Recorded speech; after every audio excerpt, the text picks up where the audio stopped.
Look, as you know, we're all on the eve of finding out who's going to be crowned champions tomorrow in Europe. But we all know who the real champions are, and it's the Irish fans. Davy Coe, how are you? How are you, Marty? Listen, you have the most famous flag of any Irish fan. Where did that story begin, Davy? 1988, had an old flag going over the Stuttgart. We were new on the block, we were. It was a new thing to everybody. There was only a couple of thousand paddies at the time. And I just said, Davy Coe says hello. And it clicked in from then, and when I came back, it took off. Absolutely brilliant. And everywhere you go now, everyone recognises it. Now, that's Esther's, your wife, beside you. Yep. Have you turned her into a widow? A soccer widow? No. I go. Yeah, good for you. Do you go everywhere? I go everywhere. Yeah, that's fantastic. And the flag, do you decide where you're going to hold it up when you get there? We get in there early and hang it up, and a couple of hours before kick-off. Get the good vintage points for the TV. And you're great. 23 years married this year, aren't you? Congratulations. Last week, You're obviously doing a lot right, Davy, there. Yeah, but it's a whole culture. Now, George, your friend there is beside you. You've got some special boots there, haven't you? Miriam, how are you? You look great today, by the way. Oh, thanks very much. We were over at the last match, the France game, and after the game was the most emotional match we were probably all at. In the corner, the fans came over, the players came over to the fans, and I had my daughter and my son with me, and I just pointed down to my daughter. Shane Long was looking and applauding all the fans, and next thing he took his boots off, and he came over to my daughter and came over and gave the boots to my daughter. But what makes him very special is that he has his two daughters' names printed on the boots as well. So they're quite. But also two of the other young fellas that were with us as well got Wes Houlihan and Glenn Whelan's boots as well. Wow. So it was a very, very simple touch from the players, but what a huge moment for my daughter. It's her best day ever. She must have been made up, was she? Well, her number one player would be Shane Long. Like, yeah. if you ask her who your number one player, the next minute she's meeting him, and he came over, gave the boots, big hug. I looked down on her, here she was, crying, of course. I went down to see how she was, of course. Then I started crying, and then everybody around started crying because these strangers came down, and it was the most emotional thing you've ever seen in your life after that France game. And is it true that the turf from the game is still on? You haven't taken it off? It's still there. This is Freya's. She hasn't. I'm very privileged. You're very privileged to get a lend of these. I told it's Miriam. They're going to be on the TV, so you can still see the muck from the stadium that night. And listen to me. You've taken it to another level. Is it true? What's the name of your youngest child? My youngest baby is Era. Well, it's Era Shea. There's a bit of a story behind it. Wayne, who's sitting behind me, who's one of the group as well. He had a baby, Bobby Giovanni. And so Bobby Giovanni O'Sullivan is a wee bit older than Era. So Sue, my wife, was pregnant with the baby. I said, we have to beat the O'Sullivans on this one. So Era was born, so we said Era as in the earth with the fodder. And then we went with Shea as in Shea Given, so it's Era Shea. But the name itself, Era Shea, is actually, Shea is the second name, but Shea is actually stuck, so a lot of people call her Era Shea. So she's a little dote, and she'll be the next Irish international footballer. Oh, good luck. Hope she is. And listen, Owen and Roisin, stories, love stories begin, don't they, in the Euros? Tell us about it.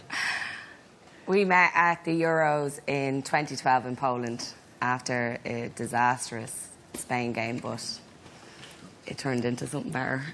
You clearly weren't looking at the game that much, Owen, were you? There wasn't much to look at, to be honest, on the pitch, but yeah, it was a good few hours after the game, walking down the street, right into Roisin. Wow, and it's been quite a year this year for you, hasn't it? It has, yeah. We had our first daughter together in January, Aoife, and we got married in March. And had our honeymoon at the Euros. And the lovely thing is...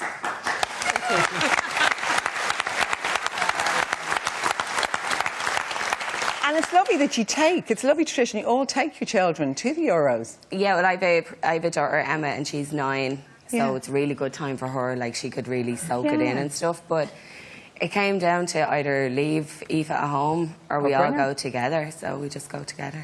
Well, the lovely thing is, when we were all at home, we were able to watch you all. Have a look at this. Your little star, how I wonder what you are. Thy kingdom come, thy will be done, on earth as in heaven.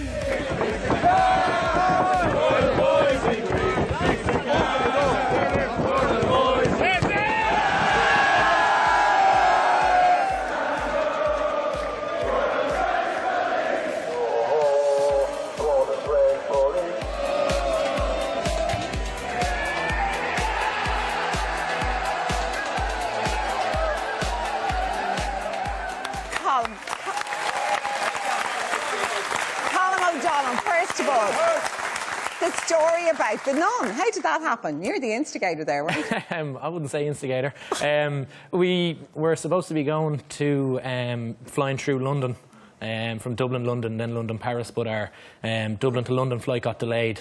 So we ended up in London too late, and we had to fly to Brussels the next morning and ended up on a train from Brussels to Paris early on the morning of the match, and just happened to see a nun. We had a few Swedish fans and we were kind of singing songs with them, and then a nun came through and someone said, we're going to have to sing a song with the nun as well. So, and that's how it happened. So I said, if we're singing a song, I'm going to have to record it. So that's how it happened.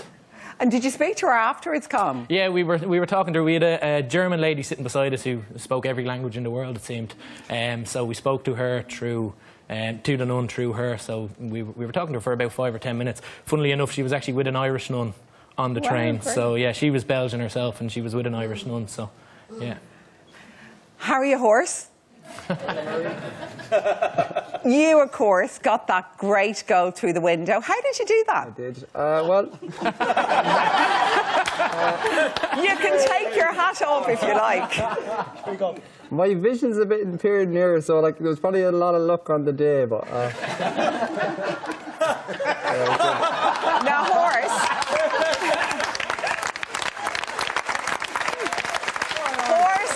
is, of course, Pádraig McCormack, who's a great footballer himself. Take off your hat there, Pádraig. Okay.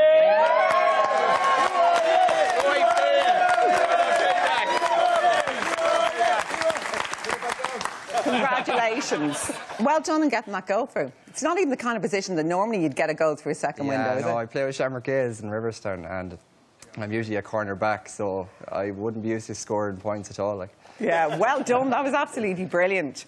But look, you've all been honoured for being such great fans, as you know, by the French. And to hear all about it, we're joined now by the great football legend, Paul McGrath, by the French ambassador to Ireland, Jean-Pierre Thébault, Jim Spratt from the Northern Ireland Supporters Club, and Republic of Ireland superfans, Jamie Monaghan and his dad, Philip.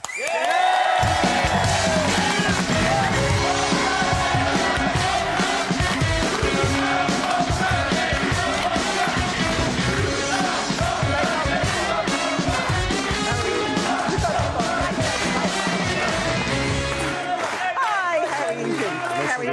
Thanks for coming. Hiya, Jamie.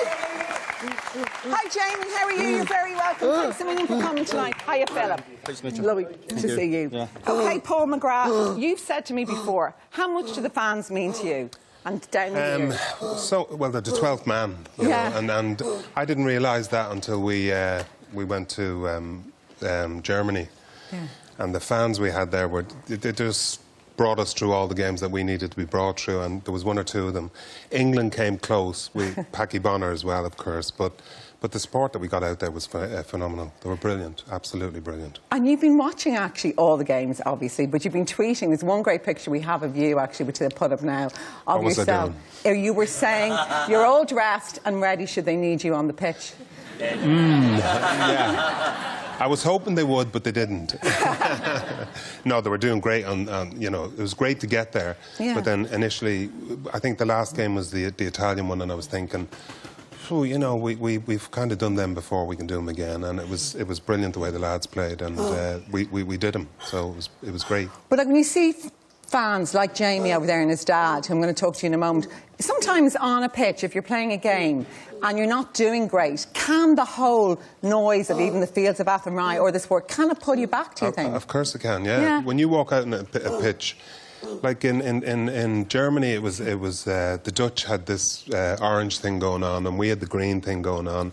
But they the lovely thing for us was that even walking down to the ground, they mingled with each other, and there was never any problems or anything like that. So it was lovely for the Irish fans to be able to show the good side of Ireland, which got so many people coming back here to visit and you know, have holidays here and stuff like that. So it was great for us. Biggest ambassador, well, congratulations first of all. You're in the final tomorrow.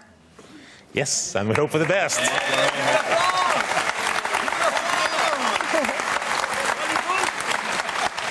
With such supporters, you know, I'm pretty sure of the result.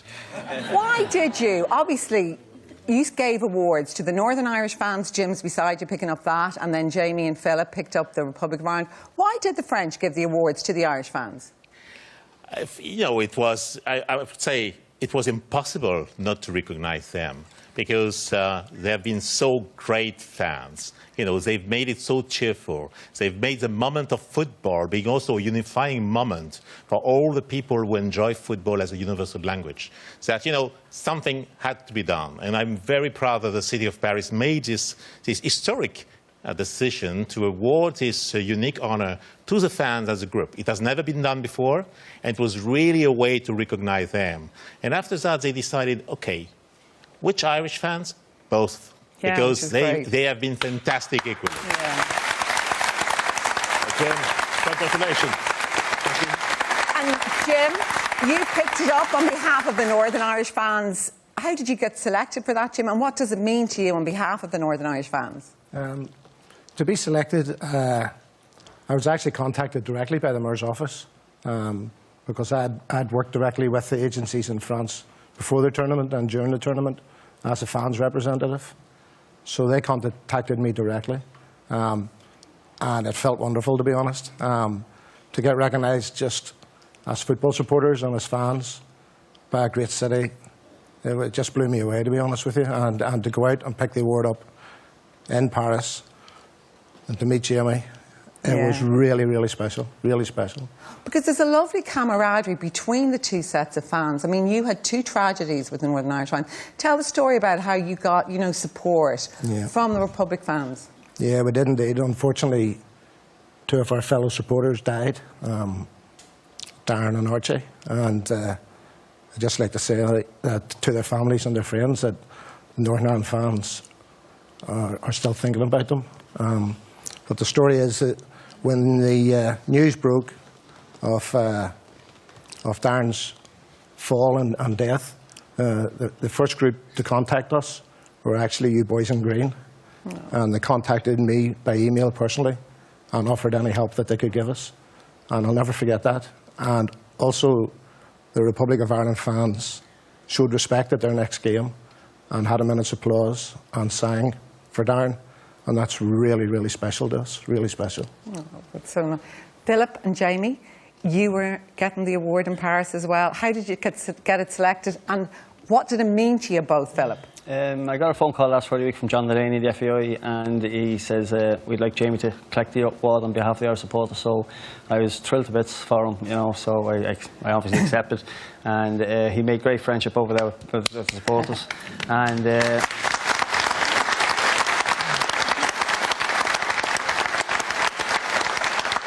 And a huge thank you to John Delaney, the FAI, for picking Jamie, and he's a good ambassador for the Irish fans, and he loves his football. He absolutely loves it, and I know Annette's mum is here as well tonight, but how big a fan is Jamie? Like, he's gone to all the games, really, Yeah, he's gone. We go to most of the matches in the Aviva Stadium, both the soccer and the rugby. That's his first time now where at home. He's been in Kiev in 08 at Drogheda United in Champions League, and he was in Malmo 3 years ago in the Europa League. And then he travels over regular to Liverpool with me during the summer. So, and plus we go to all the Drogheda United matches as well in the League of Ireland. So he's football 24 hours. Every minute he's awake at home, it's football on the telly for him. That's it. And was he disappointed when we got knocked out by the French, or was he all right? He wouldn't have minded another trip. He would have enjoyed it, but we thought it was over, and we actually ended up getting another trip back over to collect the award. Yeah. Does he know who would be supporting tomorrow night? Oh, he'd have to support the French tomorrow night, yeah. We have I actually had a French flag. A French disabled supporter gave him the flag after they beat us in Lyon, gave him a flag on the way out of the stadium. So that was greatly appreciated. And obviously, it's been, I suppose, a wonderful thing. I said earlier, the way all the fans bring all their children, but in your case, Jamie was always going to go with you right from the get-go, wasn't he? Oh, yeah, I had everything organised last December. As soon as Ireland had qualified, I knew I'd get the ticket, so I had the trip planned before Christmas. Paid for and all, the whole lot done. And do you all know each other? Like, you know, all the fans who are all here, do you all know each other really well from going down the years? I would, but see, in the Aviva Stadium, I'm actually in the North wheelchair area nearly on my own. I'd be actually going with the away fans most times because there's no wheelchair seats and the South stand where the Irish fans are. Yeah. So I'd be down in the North stand with him. So I meet most of the away supporters. But I know everyone. We've been going up to the Aviva now since we're open in 2010, so we're fairly regular. Paul, you're sitting beside the French ambassador. Who are you supporting tomorrow? You have to tell the truth now, Paul. Oh dear. No, You told me already. Of course, yeah. He knows. He's got me locked in. No, I'd be supporting the French, of course. Are you just saying that? No. No, seriously. It's another affair now. Yeah. I know, I really do. I think the French have had a rough couple of years, really, to be honest. And I think most neutrals now will switch to the French team to win it. They deserve a bit of, good press and good news and good luck. And I'm sure most people in Ireland would wish them that. So that's true. why I'm definitely up for this lot. It's a very tough year and you're still in a state of emergency. Do you have any predictions yourself? And then I'll ask Paul for tomorrow's result. I wouldn't, touch wood, but I know that with the support of the Green Army, we probably are able to achieve whatever. So, I'm pretty optimistic. And definitely, this has been great football all along. Whatever will be the result, it's really, it's thanks to the fans. And once again, I come back to the fans because the teams are something special, but the fans make it even more special. I was able here also to look at to watch the games in my local, and I was together with the fans. I could see how passionate they were, but also how friendly they were. So, congratulating whatever team will be winning, including the French one. So, really, tomorrow will be a great game. The best team will win, and I'm sure the fans in green especially will be supporting France. Prediction, are you going to nail your colours to the mast, Paul? Predictions for tomorrow or not? 2-1 to the French. Well done! My best friend, really. Best friend. Thank you, Paul. Well, look, to all my panellists, Paul, Ambassador, Jim, Jamie, Philip, and to all of you for coming in, thanks so much. Yeah, stay there for me. Well, it's competition time now, and we want to make one of you watching at home €5,000 richer, so listen up. To celebrate the start of the new series, one of you lucky viewers at home could be €5,000 richer. That's right, we have €5,000 tax-free up for grabs. And you can spend it however you please. Whisk the kids away on a holiday to Disneyland, make over your home, your garden or your wardrobe, whatever. The choice is all yours. So, for your chance to win that €5,000, answer this. Which European capital will host tomorrow's Euro 2016 final? Is it London, Athens or Paris? If you know the answer, call 15 16 71 7202 or text the name Miriam followed by your answer and name to 57117. Viewers in the north can also text to 57117 or call the number on screen. You must be over 18 to enter. Further details are on rt.ie/competitions. Lines will close at 10:35 tonight and you must be there to take the call, otherwise you don't win the prize. OK, Philip, you wanted to say one thing you just said to me there. That Joe McKenna travelled over with us from the Confederation, chairman of the Confederation of Irish Supporters Club as well, to receive the award with myself and Jamie as well. Joe's not here tonight, and then Ian Mallon as well from the FAI, and a big thank you to them if they helped us along the way. Yeah, brilliant. Paris. OK, thanks for that. Jamie approves. OK, well, look, I have a little something for you, my lovely audience, here tonight, including all the fans. Tayto Park is one of Ireland's top destinations for families and thrill seekers, and it's open every day this summer from 9:30 to 8 p.m. You can see taytopark.ie for more info. That's right, Jamie. So to celebrate our first show of the series, they've kind of given us 4 passes for Tayto Park for everybody in the area.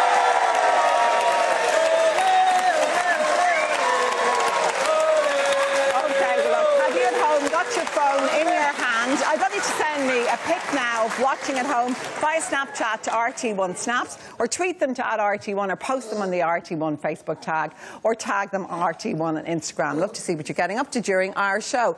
See you after the break when I chat to Uno Hagan and Colm Keane. But before that, Horse kicks us into the break. Go Horse!